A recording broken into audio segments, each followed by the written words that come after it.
দুনিয়ার জমিনে আমাদেরকে সৃষ্টি করেছে তার গোলামি করার জন্য, তার হুকুম মানার জন্য। আল্লাহ রাব্বুল আলামিন যে হুকুম, যে বিধান আমাদেরকে দিয়েছেন, এই বিধান অনুযায়ী মানার জন্য, ঠিক কিনা? কিন্তু আফসোস এবং পরিতাপের বিষয় হচ্ছে আজকে আমরা এই দুনিয়ার জমিনে এসেছি, কিন্তু আল্লাহর হুকুম মানি না, নবীর সুন্নাহ মানি না, নবীর হুকুম মানি না, নবীর আদর্শকে ছেড়ে দিয়েছি, ঠিক কিনা?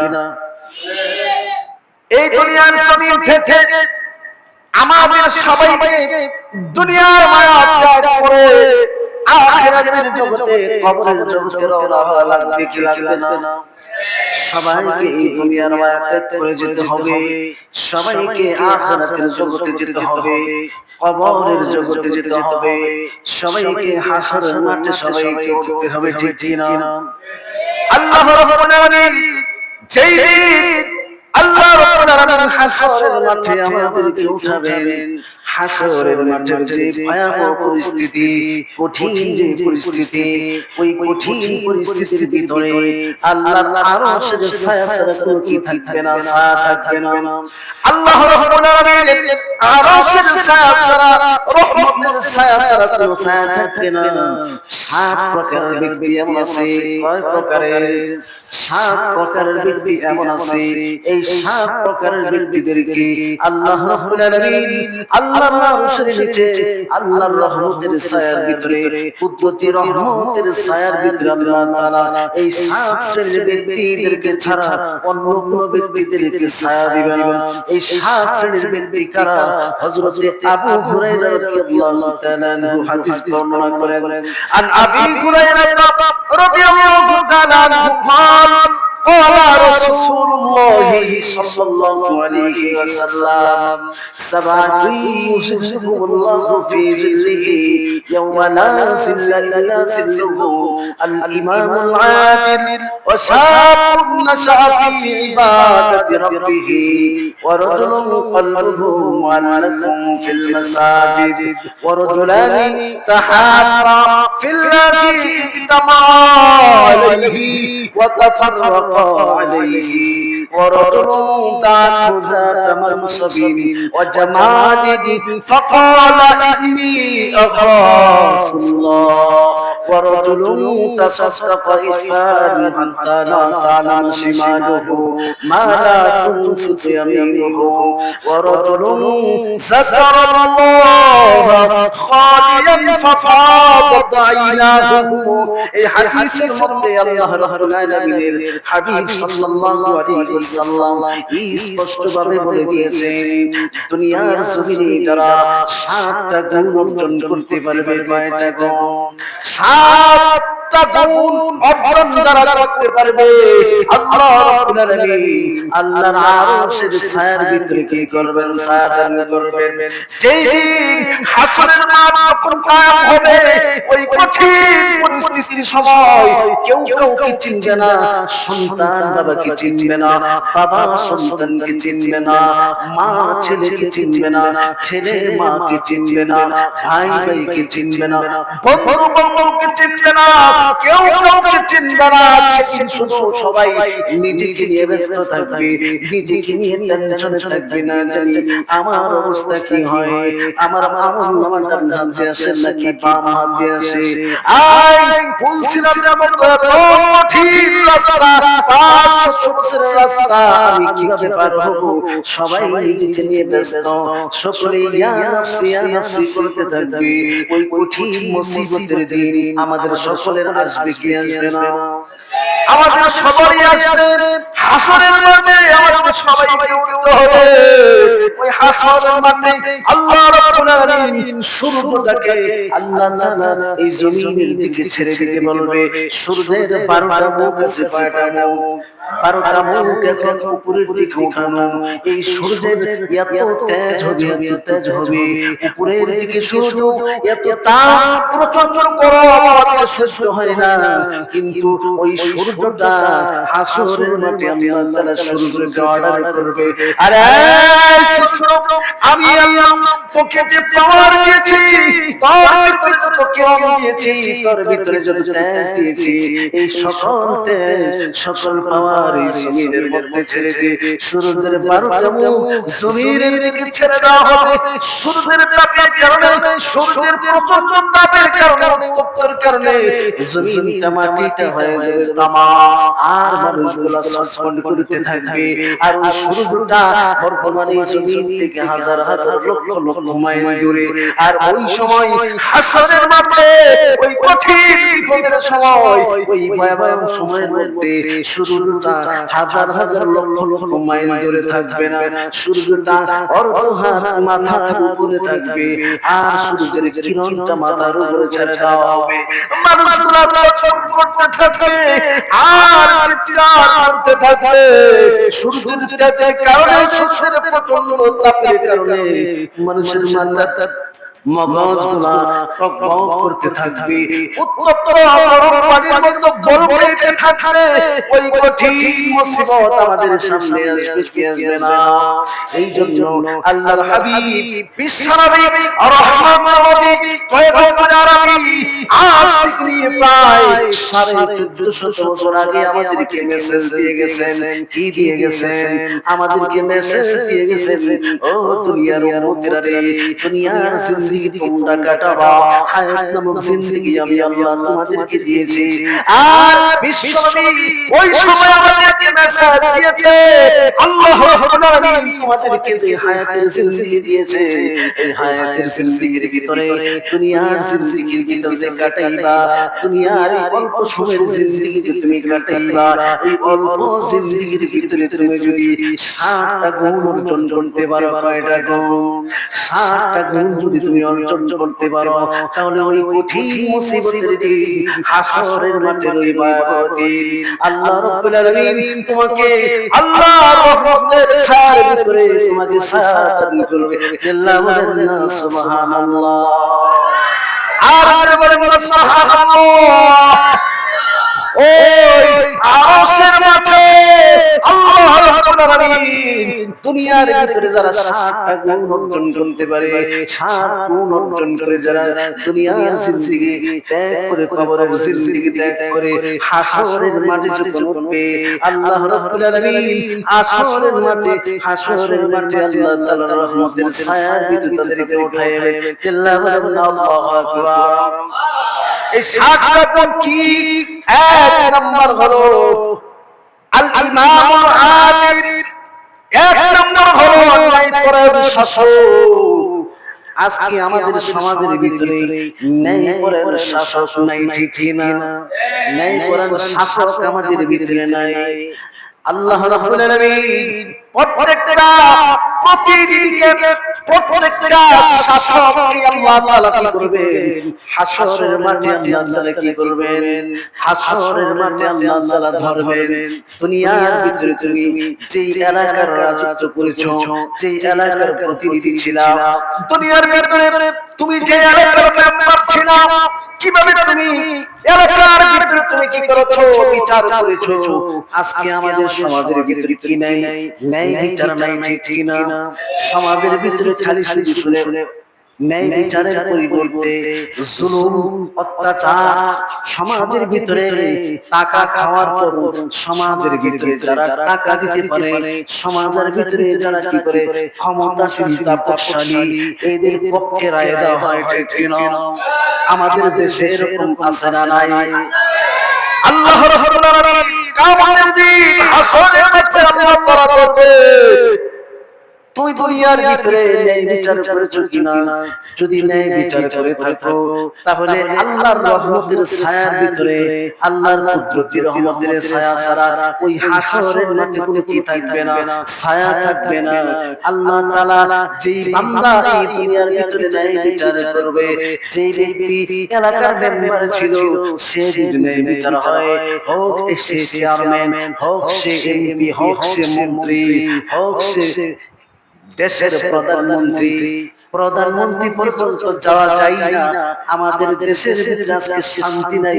শান্তি না থাকার কারণ হলো, শান্তি না থাকার কারণ হলো আজকে আমাদের ভিতরে যে আল্লাহর হুকুম, নবীর সুন্নাহ, রাসূলের আদর্শ, এই আদর্শকে আমরা ছেড়ে দিয়েছি, ঠিক না? আজকে এই ন্যায়টা আজকে আমাদের থেকে উঠে গেছে। এই জন্য যারা ন্যায় বিচার করবে না, ন্যায় বিচার যারা করবে না, এদেরকে হাসরের মাঠে কি করতে হবে? ধরা খেয়ে দিতে হবে। আর দুনিয়ার ভিতরে যারা ন্যায় বিচার ছিল, পৃথিবীর শুরু থেকে নিয়ে এই পর্যন্ত বহু ন্যায় বিচারক ছিল কি ছিল না? যারাই ন্যায় বিচার করেছে, আল্লাহ তাআলার রহমতের ছায়ার ভিতরে তাদেরকে ছায়া দান করবে। সুবহানাল্লাহ। দুই নাম্বার হলো ওয়াশাবুন নাশা ফি ইবাদাতি রাব্বিহি। আল্লাহ রাব্বুল আলামিন আমাদেরকে যে হায়াত দান করেছে, হায়াতের ভিতরে আমরা সবাই চিন্তা করি, হ্যাঁ এখন ইবাদত বন্দেগি করব না, ইবাদত বন্দেগি করব বয়স হলে। কিন্তু আল্লাহ রাব্বুল আলামিন বিচার করবেন, হিসাব দিবেন। মাঝখানের বয়সের, শুরু বয়সের হিসাব দিবে না, বৃদ্ধ বয়সের হিসাব দিবে না। আল্লাহ তাআলা হিসাব দিবেন যুবক বয়সের হিসাব। কিসের হিসাব? যুবক বয়সে যারা ইবাদত বন্দেগি করবে, যুবক বয়সে যারা আল্লাহর হুকুম মানবে, যুবক বয়সে যারা আল্লাহ তাআলার বিধান অনুযায়ী চলবে, এই যুবক বয়সের ইবাদত আল্লাহর কাছে খুব দামি, প্রিয়।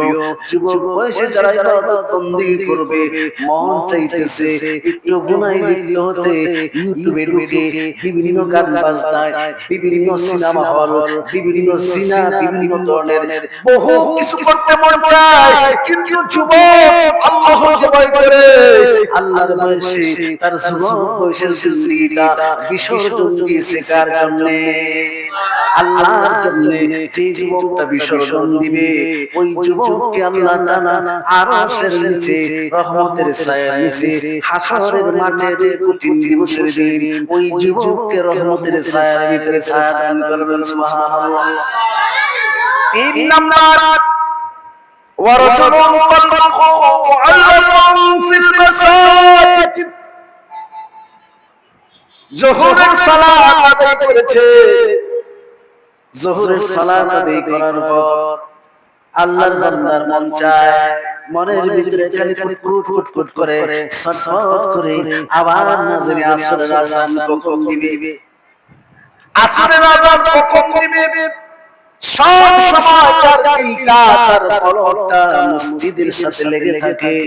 আল্লাহ তাআলার ওই বান্দাকে আল্লাহর আরশের নিচে, যেই দিন আল্লাহর আরশের ছায়া ছাড়া কোনো কি থাকবে না, ছায়া থাকবে না, ওই কঠিন দিবসের দিন যার কলবটা, যার দিলটা সদা সর্বদা সব সময় মসজিদের সাথে লেগে থাকবে, এমন বান্দাকে আল্লাহ রাব্বুল আলামিন আল্লাহর আরশের নিচে কি করবেন? ছায়া দান করবেন। সুবহানাল্লাহ। চার নাম্বার ورجلان تحابا في الله اجتمعا عليه وتفرقا عليه। আমি একজনের সাথে মহব্বত করব কার জন্য? আল্লাহর জন্য। একজনের সাথে দুশমনি করব কার জন্য? আল্লাহর জন্য। অর্থাৎ আমার জীবনের চলাফেরা যা কিছু হবে সব কিছু কার জন্য হবে? আল্লাহর জন্য। আল্লাহর জন্য হবে। আমার সব কিছু, আমার বিসর্জন দিতে হবে কার জন্য? ورجل ذات منصب وجمال فقال إني أخاف الله। পাঁচ নাম্বার ওই ব্যক্তি আল্লাহ তাআলা আরশের নিচে ছায়া দান করবেন, যেই ব্যক্তি, এমন ব্যক্তি কোন এক সম্রাট, কোন এক সম্ভ্রান্ত পরিবারের একজন সুন্দরী মেয়ে যুবককে ডাক দিতেছে, যুবক আয় আয় আয়। যুবককে কি কয়? ডাকে যুবক আয়। আজকে বাসায় কেউ নাই, বাসার সবাই চলে গেছে বাহিরে, বাসার সবাই চলে গেছে ঘুরতে। আজকে বাসার ভিতরে কেউ নাই, সম্পর্ক ছিল প্রেমের সম্পর্ক, সম্পর্ক ছিল কিসের সম্পর্ক, কিন্তু যুবকের সাথে ছিল না। মেয়েটি যুবককে কি করতো, মনে মনে কি করতো, পছন্দ করতো। মেয়েটি সব সময় চিন্তা করতো কখন জানি একটা সুযোগ হয়, কখন জানি একটা সুযোগ হয়, এই সুযোগকে এই ছেলের সাথে কি করবো, আমি জিনায় লিপ্ত হবো, কিসে লিপ্ত হবো। এরকম আছে না নাই? অভাব নাই, সমাজের ভিতরে কোনো অভাব নাই। কোন এক সম্ভ্রান্ত ব্যক্তির মহিলা মেয়ে ডাকতেছে যুবক, কিন্তু যুবক ওই মেয়েটির ডাকে সাড়া না দিয়ে যুবক মেয়েটিকে বলে ইন্নী আখাফুল্লাহ। কি? ইন্নী আখাফুল্লাহ। মেয়েটির কথার প্রতি করে মেয়েটি কি বলে, আমি কাকে ভয় করি? আল্লাহকে ভয় করি। কাকে ভয় করি? আমাদেরকে ভয় করতে হবে কাকে? আল্লাহকে ভয় করতে হবে। এই জন্য যখন কোনো ব্যক্তি, কোনো মহিলা জিনার জন্য আহ্বান করবে, কোন কুপ্রস্তাব দিবে, তখন আমরা কি বলবো? ইন্নী আখাফুল্লাহ। আমরা পারবো ইনশাআল্লাহ। যখন এরকম কঠিন পরিস্থিতির সময় আল্লাহকে ভয় করি, এমন কঠিন গুনাহের বিপদ থেকে যে ব্যক্তি আল্লাহর ভয়ে চলে আসে, ওই যুবককে আল্লাহ তাআলা তার আরশের নিচে কি করবেন? সাদান করবেন। সুবহানাল্লাহ। 6 নাম্বার, ورجل تصدق إسراء حتى لا تعلم شماله ما لا تنفق يمينه। এমন দানশীল ব্যক্তি এক হাতে দান করে আর এক হাতে কি করে না, আরেক হাতে দান জানে না, টের পায় না। এমন দানশীল ব্যক্তিকে আল্লাহ রাব্বুল আলামিন তার আরশের ছায়ার নিচে কি করবেন? ছায়া দিবেন। কিন্তু আমাদের সমাজের ভিতরে এমন একটা অবস্থা হয়ে গেছে, এমন একটা পরিস্থিতি হয়ে গেছে, আমরা লোক দেখার জন্য কি করি? দান করি, ঠিক কিনা? মানুষকে দেখার জন্য দান করি। মানুষ আমাকে জ্ঞানী বলবে, মানুষ আমাকে দানশীল বলবে। আজকে আমরা এমন ভাবে কি করি? দান করি, কিন্তু এই দান আল্লাহ তাআলার কাছে কি হবে না, গ্রহণযোগ্য লাভ করবে না, ঠিক না? কারণ দান এটা খুব সুন্দর একটা আমল। আল্লাহ রাব্বুল আলামিন যখন কোন বান্দার প্রতি রাগান্বিত হয়, অসন্তুষ্ট হয়, আল্লাহর রাগ ভাঙার জন্য, আল্লাহর রাগকে প্রশমিত করার জন্য একটা মাত্র রাস্তা আছে। সেই রাস্তা হলো কি করা? দান করা। কি করা? দান করলে আল্লাহ রাব্বুল আলামিন কি হয়? আল্লাহ তাআলার রাগ প্রশমিত হয়। যেরকম ভাবে হাদিসে এসেছে, আলা রাসূলুল্লাহ সাল্লাল্লাহু আলাইহি ওয়াসাল্লাম, আস-সাদাকাতু তুতফিউ গাদাবার রাব্বি ওয়া তাদফাউনি তাদাসসু। যখন বান্দা দান করে কার জন্য? আল্লাহর সন্তুষ্টির জন্য। যখন কোন বান্দা দান করে, তখন আল্লাহ রাব্বুল আলামিন ওই বান্দার প্রতি খুশি হয়ে, রাগ প্রশমিত হয়ে আল্লাহ তাআলা তার জিন্দেগীর গুনাহকে কি করে দেন? মাফ করে দেন। সুবহানাল্লাহ। এই জন্য দান করতে হবে আমাদের কার জন্য? একমাত্র আল্লাহর সন্তুষ্টির জন্য কি করতে হবে? দান করতে হবে। দুনিয়ার কাউকে দেখানোর জন্য না, ঠিক কিনা? সর্বশেষ 7 নাম্বার, যে ব্যক্তিকে আল্লাহর আরশের নিচে কি করবেন? সাদান করবে। হাদিসের মধ্যে সর্বশেষ যে কথা, ওয়াযাকারাল্লাহ খালিয়ান ফাফাদাত আইনাহু। 7 নম্বর যে ব্যক্তি, 7 নম্বর যে গুণ আমাদের অর্জন করতে হবে, সেই গুণটা খুব গুরুত্বপূর্ণ। আমাদের সকলের জন্য এই গুণটা অর্জন করা লাগবে।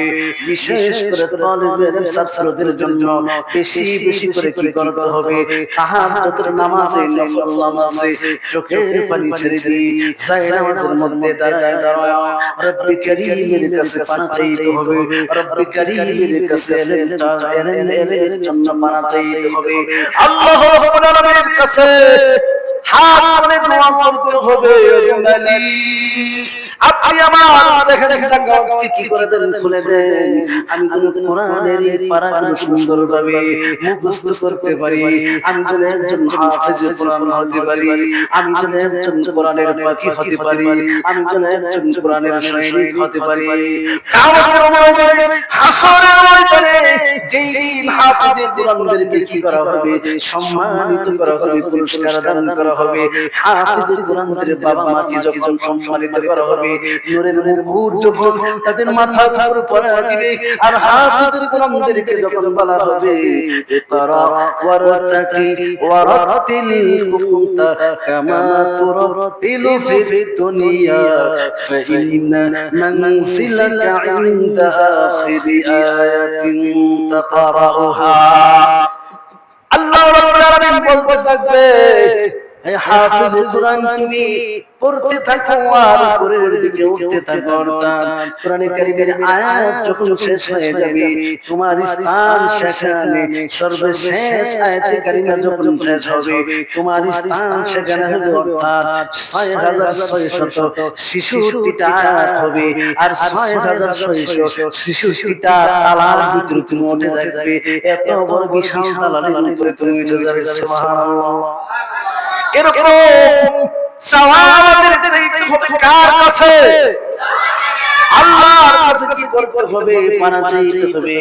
যখন এই কোন আল্লাহর বান্দা রাত্রি গভীর রজনীতে উঠে তাহাজ্জুদ নামাজে দাঁড়ায়া ওয়ারজুলুন যাকারাল্লাহ খালিয়ান ফাফাদাত আইনাহু, শেষ রাতে উঠে গভীর রজনীতে উঠে সকলে ঘুমিয়ে যায়, একেবারে নিস্তব্ধ থাকে, সবাই ঘুমের ঘরে থাকে, কিন্তু সারা পৃথিবী নিস্তব্ধ থাকে, কিন্তু একজন ঘুমায় না। তিনি কে? উনি বসে থাকে, কখন জানি আমার বান্দা আমি আল্লাহর কাছে, আমার কাছে পানা চাই। কখন জানি কোন আল্লাহর বান্দা, কখন জানি কোন তলবের ছাত্র, কোন আল্লাহর বান্দা আমার কাছে পানা চাই, চোখের পানি ছেড়ে দিয়েছে। এরকম বান্দা যারা দুনিয়ার ভিতরে গভীর রজনীতে উঠে তাহাজ্জুদের নামাজে দাঁড়ায়, চাই নামাজের মধ্যে দাঁড়ায়, চাই নামাজের মধ্যে বসে বসে চোখের পানি ছেড়ে দিয়ে কান্না করে করে আল্লাহর কাছে যারা মাপ চায়, পানা চায়, আল্লাহর কাছে যারা কি দোয়া করে আর আল্লাহর কাছে ক্ষমা চায়, মাপ চায়, এই বান্দাকে এমন বান্দাদেরকে আল্লাহ তাআলা আরশে আল্লাহ তাআলা হাসরের মাঠে যেই দিন কোনো ছায়া থাকবে না, আল্লাহর রহমতের ছায়া কি থাকবে না, কোনো ছায়া থাকবে না, ওই কঠিন মুসিবতের দিন, কঠিন মুসিবতের দিন, ওই কঠিন মুহূর্তে, ওই সময় আল্লাহ রাব্বুল আলামিন ওই বান্দাকে আল্লাহর আরশের নিচে কি করবেন? ছায়া দান করবেন। সুবহানাল্লাহ।